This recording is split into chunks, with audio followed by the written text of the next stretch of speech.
नमस्कार, मेरा नाम है डॉक्टर रुद्रमन और मैं हूं आपका जानकार ओरल हेल्थ चैनल के माध्यम से आज हम बात करेंगे ओरल वेरिकोस कार्सिनोमा के बारे में। तो शुरू करें।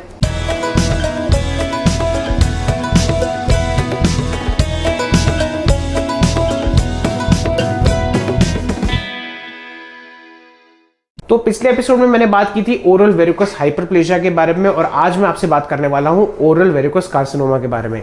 क्लिनिकली इन दोनों में ज़्यादा फर्क नहीं पता चलता और हमें जो है माइक्रोस्कोपिक एग्जामिनेशन के बाद ही पता चलता है कि ये ओरल वेरिकोस हाइपरप्लेजिया है या ओरल वेरिकोस कार्सिनोमा है। ओरल वेरिकोस कार्सिनोमा जैसे हम बोलते हैं, जिसको हम बोलते हैं एक टाइप का ओरल कैंसर होता है। यूजुअली ओरल कैंसर जो होते हैं वो होते हैं आपके oral squamous cell carcinoma, but oral verrucous carcinoma की एक बहुत टिपिकल क्लिनिकल प्रेजेंटेशन होती है जिसमें वॉट लाइक या कॉलीफ्लावर लाइक आपको जो है एक एक्सोफिटिक ग्रोथ होती है। और इसमें जो है ये कैंसर काफ़ी कॉमन होता है स्पेशली मेल्स में और 6th डेकेड ऑफ लाइफ में। इसके साथ आपकी हैबिट हिस्ट्री बहुत ज़्यादा जो है एसोसिएटेड रहती है, जैसे कि आपका cigarette smoking, tobacco smoking, alcohol consumption and ill fitting dentures at the same time, poor socio economic status at the same time, poor oral health. यानी कि अगर आप एक 5वें से 6ठे दशक के मेल हैं, आप स्मोक करते हैं, आप गुटखा खाते हैं, तंबाकू खाते हैं, शराब का सेवन ज़्यादा करते हैं, आपके पास इल फिटिंग डेंचर्स हैं और आपकी पुअर ओरल हाइजीन है, अगर आप एक गरीब तबके से बिलोंग करते हैं जहाँ पे आपको खाना एडिक्वेटली नहीं मिलता है, तो हो सकता है आपको जो है ये जो है ओरल वेरिकोस कार्सिनोमा टाइप की चीज हो सकती है। अगर हम इसकी बात करें, इसमें सबसे इंपॉर्टेंट चीज ये है कि ये compare to oral squamous cell carcinoma इतनी तेज फैलता नहीं है। इसके जो ग्रोथ रेट है वो काफी धीरे होता है और इसमें जो है डिस्टेंट मेटास्टेसिस या नोडल इन्वॉल्वमेंट नहीं होता है। बट बहुत बार जो है ये सिर्फ ओरल वेरिकोस कार्सिनोमा नहीं होता है, बहुत बार ये हाइब्रिड वेरिकोस कार्सिनोमा में आता है, यानी कि इसमें जो है well differentiated squamous cell carcinoma के भी चांसेस हो जाते हैं कि साथ में ही हो। ये यूजुअली जो है प्री मैलिग्नेंट लीजन से शुरू होता है, जैसे कि ल्यूकोप्लेकिया या ओरल सबम्यूकस फाइब्रोसिस से।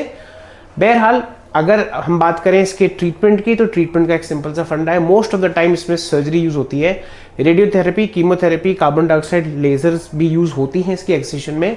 हम कोशिश यही करते हैं कि हर समय जब भी ट्यूमर को हम निकालें तो उसको जड़ से निकाल लें और बायोप्सी में जो सैंपल्स आ रहे हैं उसमें जो है जो स्मूथ मार्जिन है, जिसमें हम देख सकते हैं कि आपका जो है जो uninfected margin of the tumour के एक्सिजन में जो आपका एरिया है उसमें हम देखना चाहते हैं कि अगर स्ट्रोमल एपिथेलियल इन्फिल्ट्रेशन हो रहा है तो नहीं हो रहा है। देखिए, जो मैं बात करने वाला हूं ओरल वेरिकोस हाइपरप्लेजिया और कार्सिनोमा के बारे में, तो उसमें क्या है, एक सिंपल सी बात है कि hyperplasia is still a pre malignant condition और उसमें माइक्रोस्कोपिकली अगर हम बात करें बहुत बेसिक्स में, दो पार्ट होते हैं किसी भी टिश्यू के। एक होता है एपिथेलियल सेल्स जो लेयर्स होती है और एक होता है उसके अंदर का कनेक्टिव टिश्यू। जब कनेक्टिव टिश्यू को एपिथेलियल सेल्स पेनिट्रेट कर देते हैं, यानी कि उसमें ब्रेक आ जाता है और उसमें जाके जो है आपके एपिथेलियल सेल्स जाके रैमिफाई कर जाते हैं, तब हम इसको कैंसर का जो है एक तरीके से हम उसकी घोषणा करते हैं, उसका पुष्टिकरण करते हैं। तो ओरल वेरिकोस हाइपरप्लेजिया और ओरल वेरिकोस कार्सिनोमा काफी हद तक सिमिलर है और इनका जो है स्पष्टीकरण यानी कि इनमें डिफरेंशिएशन करने के लिए आपको डेफिनेटली बायोप्सी लेनी है एक वाइड एक्सिजन की और इसके क्लीन मार्जिन होने चाहिए।